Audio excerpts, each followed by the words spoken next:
Did you know you don't actually have to hang on your fingers to increase their strength? In this video, I'll show you another method to test and train the fingers for climbing off the wall.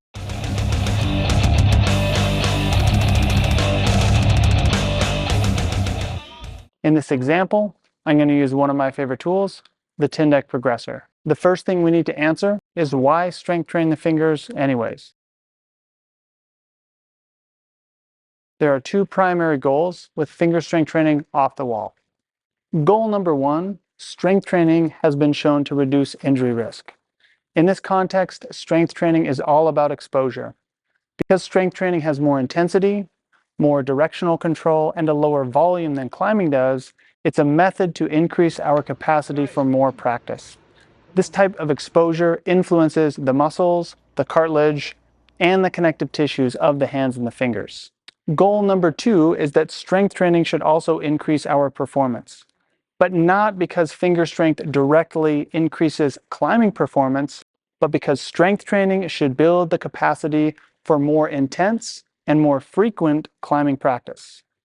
To better understand the transferability of a strength training program with more nuance, we need to talk about 5 specific adaptations that we can get from a strength training program. It's a little bit of science, but hold on, it will all come around in the end. The first adaptation I want to discuss is an improvement in coordination. You have to become coordinated at any strength training movement before you can gain any additional adaptations from it. You can only get stronger once you get coordinated first. But with an off-the-wall exercise, we only want to gain minimal amounts of coordination necessary. We'll talk about this more later. The second adaptation is by increasing voluntary activation. That is, getting the large and fast muscle fibers involved in the movement.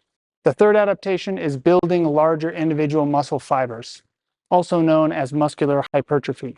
A larger muscle can produce more force, although at a slightly slower speed. The fourth adaptation is increasing the rate of force development.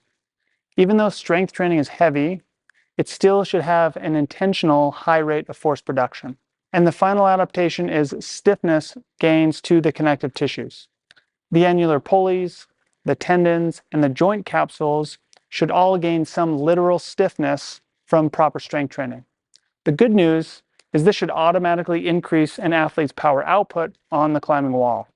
So to recap from our initial section, the two goals of a finger strength training program are to 1, reduce injury risk, and 2, to improve the quality, that is the intensity and the duration of rock climbing practice. One of the biggest misconceptions about finger strength training is that it needs to look like climbing. We've all fallen into the trap of thinking that because hanging from your fingers kind of looks like rock climbing, it's more specific and it will transfer better. Unfortunately, this is never the case with strength training exercises and sports performance. This is because the exercises themselves are not specific. The adaptations we get from them are. In this next section, we're going to discuss which of the previously mentioned adaptations should transfer to rock climbing. We can say with good confidence that muscular recruitment gains should transfer to rock climbing. By training more muscle fibers to be activated in the finger flexors, we will have more force-producing capability on the climbing wall. We can also say that connective tissue stiffness gains will transfer well to climbing. By making those tissues stiffer, the forces made by the muscles will transfer to the fingertips more quickly. Yes, you heard that correctly. By increasing recruitment and connective tissue stiffness, we should automatically see an increase in contact strength. And lastly, muscular hypertrophy gains will also transfer to rock climbing. But this comes at a cost in contractile speed. Bigger muscles with an increased cross-sectional area will take a little bit longer to actually shorten. Because of this, we want to get as little size increase as possible in our strength training phase. If you've been paying close attention, you've realized that I omitted the most important adaptation. That is the coordination adaptation. It's important for everyone to understand that strength training movements in almost every context are not the athlete's sport. The forces, the velocities, and the repetitions are never the same as sporting movements. Because of this, we shouldn't expect the coordination gained from a strength training movement off the wall to directly transfer to our sport. Even though climbers want to argue this last point, finger strength training is no different. The coordination gained from a finger strength training program off the wall, regardless of method and grip position used, will not directly transfer to rock climbing performance. That does not mean strength training off the wall is not important, because it still is. This means that we want to use as little of it as we can to gain the specific adaptations from it, but apply those adaptations to the wall by doing more intentional practice on the hands while climbing. Nothing will better train the coordination for climbing on smaller and harder holds than actually climbing on smaller and harder holds. But that is not the same thing as only limit climbing. It's an intentional practice drill that supports our off-the-wall strength training program. We will save that for another video. So now we have some of the physiology and common misconceptions out of the way. Let's discuss how we're going to use the Tindeq Progressor to test and strength train the fingers off the climbing wall. When measuring with the Tindeq Progressor, there are two methods or two strength tests I like to use. Combined, they provide a more complete picture of an athlete's force-producing capabilities through the upper extremity and the fingers. The first method uses the arms or legs to generate force on the fingers, and the second method tries to isolate the finger flexors by eliminating the arms and legs. In the first method, the force output is more a reflection of arm and shoulder strength as the fingers resist or yield to the forces of the larger muscles. This type of muscle contraction uses a lot of passive tension from the connective tissues at the end of each muscle fiber, making the load on the fingers greater than the forces the muscles themselves can actually produce. The second method we will demonstrate tries to eliminate the larger muscles from adding force and tries to overcome an immovable object. This type of muscle contraction is less reliant on connective tissues at the end of each muscle fiber, making the load equal to the forces the muscles themselves can produce. This second method is a more direct reflection of an athlete's literal finger strength. To better understand the difference between these two methods, I like to use the terms pulling and curling. When an athlete is pulling on the fingers, they're either pulling down with their upper body or pulling upward from the ground. That is an eccentric-like, yielding isometric contraction, and produces around 30 to 50% more force than when the fingers are isolated. Conversely, when an athlete is curling, they're trying to overcome the resistance with only their finger flexors. They're attempting to curl or shorten the joint against an immovable object.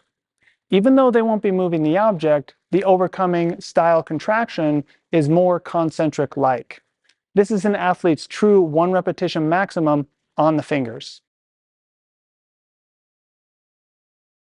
Choosing between pulling and curling methods is a matter of preference and equipment.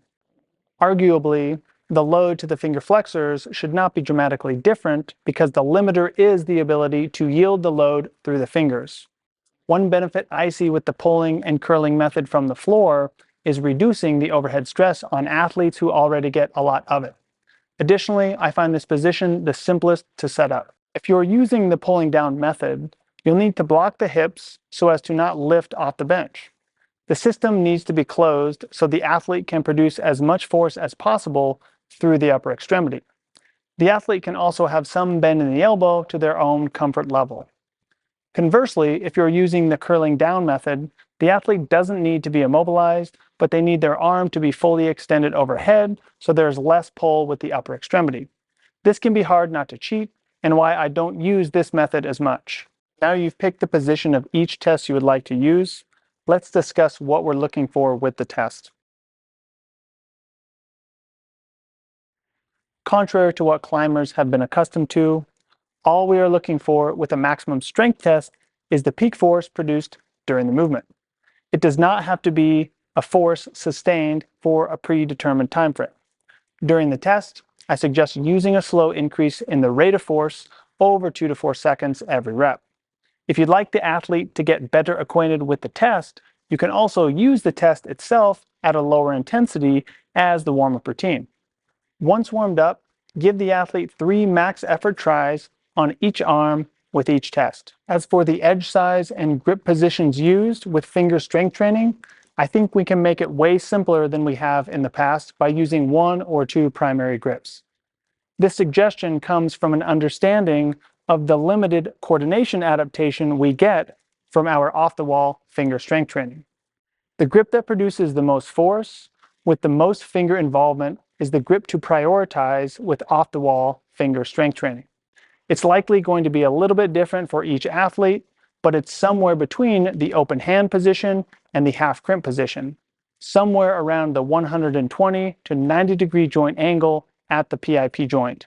Before strain gauges like the Tindeq Progressor were commercially available, the 90 degree position was used as the failure point, but the 90 degree half crimp position is not the strongest position for the finger flexors. It primarily stresses the deep finger flexor, or the FDP. The in-between position on an unlevel edge should produce more force by allowing both the FDP and the FDS to be slightly stretched to produce as much contractile force as possible. I know what some of you might be thinking. How is one training position going to transfer to bearing down on small climbing holds? Remember from our conversation on the coordination adaptation, we still have to gain the coordination, what I now call positional stiffness, on the climbing wall to get a proper transfer. The positional stiffness we need and want with the half crimp, the full crimp, or with pockets is better attained on a climbing wall. Moving slowly with more control on the wall, on smaller and harder holds is the icing on the cake to your off-the-wall finger strength training program. It's the bridge between limit climbing, which is fast, and finger strength training, which is slow. Now I would like to demonstrate how to set up and perform each testing method.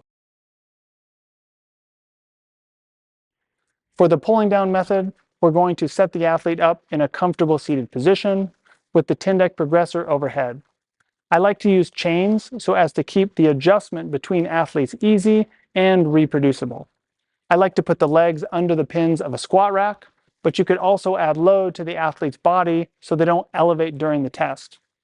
Once the athlete is set up in position, they're going to pull down into the edge for 2 to 4 seconds of time, or until peak force is attained. After one arm, you'll switch and do that same test on the other arm. The rest between sets will be approximately 30 to 60 seconds, and once fully warmed up, the athlete gets 3 attempts at max effort each arm. Because we're already set up for the pulling down test, let's modify the setup slightly to perform the curling down test. Remember, this version intends to isolate the finger flexor muscles. All we need to do is eliminate any bend in the elbow and cue the athlete to curl into the edge with their finger flexors as hard as possible. The goal is to try and lift the body off the ground or the bench by curling the fingers into the edge. For this version, I don't need to worry about loading the hips. Trust me when I say nobody will lift their body weight off the bench with this test. Just ensure they aren't pulling down with their scapula or pushing up with their toes. The forces here should be approximately 30 to 50% lower than the pulling down test. Now that you're familiar with the pulling down method, let's show you how to set up the pulling up method. In this method, you'll need to hook the progressor to something the athlete is standing on. There are a ton of options for how to set this up, but I have a dedicated testing platform I use for my athletes. I still suggest using a chain to make the adjustment easier and reproducing the same position when we retest. Notice here that the athlete has an extended elbow with a bend in the knees. In this version of the test, we are going to allow the athlete to push into the ground with their legs and create as much force resistance as possible on the finger flexors. Just be mindful of telling the athlete that once they start sliding or losing the grip, the test should be over. For many athletes, this test should produce a similar force as the pull-down method. The one exception is those with less muscle mass in the upper extremity. I find this often with slender climbers whose fingers are actually quite strong. The pulling down or hangboard tests just don't demonstrate it. To perform the curling up method, which is my preferred method to isolate the finger flexors, We need to adjust the edge so both the knees and elbows are locked out. In this scenario, with the shoulder also locked down, I don't need to worry as much about cheating the test. The only way an athlete can add load is by shrugging the shoulder or by leaning backwards. In some cases, putting their back against a wall eliminates that option further. Remember, the goal is to assess how much active tension can be created by the muscle fibers. The numbers will always be around 30 to 50% lower than the pulling up method. If you don't have access to an unlevel edge, using a tension block or another flat edge will work just fine. Just note that those flat edges do not involve the pinky and index finger as much in the movement, so the forces will be lower. From my experience testing athletes, the forces increase around 15 to 20% with an edge that is unlevel. Remember, the whole point of strength training your fingers off the wall is to increase muscular recruitment levels. In my opinion, using an edge size and grip that produces the most force makes the most sense. The other position that I advocate training would be what I call the talon grip. To use this grip, you can only perform the pulling versions of the test because it's not possible to curl the fingers into each other with the tools we currently have. This grip is like a pinch, but the fingers aren't next to each other. The intention is to train the muscles between the metacarpal bones as well as the thumb. You'd use the same testing setup for the pulling version. In this section, I'd like to describe 4 good reasons to use the Tindeq Progressor instead of only hanging on your fingers. The first reason is all about the goals of our finger strength training program. The goal is to create more force, or the same amount of force, for more repetitions each session. By getting real-time feedback, the athlete better understands what's going on under the skin surface. Are we producing more force? Are we producing less force because we're fatigued? Or are we producing the same force over a period of training? This is harder to detect with a fingerboarding program. The second reason I use the Tindeq Progressor is to auto-regulate both training and climbing sessions. I'm a strong advocate for climbers using the tool before climbing each day as part of their regular warm-up routine. Doing so gives the athlete a rolling average of force or potential fatigue created over a training cycle.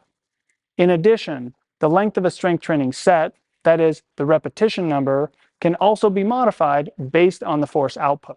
The third reason is to understand an athlete's plateau. As we all know, our strength has an upper limit. Once we hit that limit, we shouldn't expect exponential increases beyond it, especially for those with a good training age. In that context, you'd expect to see the same forces each session, but not a decrease in forces session to session. If you've been using this methodology for many weeks, maybe it's time to back off, deload the fingers, and come back to it once you're properly recovered. The final reason I advocate for using the Tindeq Progressor is that it's light and portable. You can put your setup in your climbing bag and use it at the gym, use it at the crag, or use it when you're on the road. With new updates to the app, the athlete can export data to track progression over time. This makes it easy to understand how your climbing is influencing your strength. Big dips in your average strength typically mean a lack of recovery. So we can use the tool to reduce injury risk by using it regularly. In the last part of this video, I will share my suggestions for strength training the fingers with the Progressor off the wall. Remember, regardless of where you put finger strength training into your program, it should be quite a small portion and focus of your overall training program. Your climbing practice and the intentional coordination practice on the climbing wall for your hands and fingers are much more important. I think that it makes the most sense for climbers to warm up their fingers with concentric-like movements first. I'll typically recommend a 3-second contraction with a 5-second rest for around 4 repetitions per hand. I'd start with 50 to 60% perceived intensity and slowly increase the intensity over 3 sets until the athlete is trying at max effort. I recommend doing this as part of a more comprehensive whole body warm-up in which the finger training is placed between the upper and lower extremity exercises. If you are using an easier climbing warm-up or mobility routine, you do it between sets on the wall. On the third or maybe the fourth final set, You'll want one max effort set to ensure the highest levels of recruitment. After the initial curling sets or the concentric warm-up, I suggest doing an additional 2 to 3 sets in the pulling up fashion while pushing with the legs. This could also be done sitting horizontally and pulling towards the body with the upper extremity. You just need to find a way to close the system so the fingers have to yield the load of the upper or lower extremity. With this exercise, I would still use the same 3 seconds of tension, 5 seconds of rest between reps, but I would drop the repetition number to 3. Like the curling sets, the final set for pulling should also be at max effort and only have 2 total repetitions with a slightly high rate of force. If you've made it this far in this video, thank you. I've got some good news for you. For most rock climbers, that last section is likely enough off-the-wall finger strength training for your entire program. I can say this confidently because the finger flexor muscles are quite small. Their ability to gain more and more recruitment will plateau fairly quickly. Once it does, the goal with a finger strength training program off the wall is to continually expose the fingers and the muscles to higher forces than climbing, to maintain the stiffness to the connective tissues, and to use force output to track fatigue with your climbing. If you'd like to include more off-the-wall strength training as part of a larger strength training program, you would use the same methodologies described in the warm-up routine.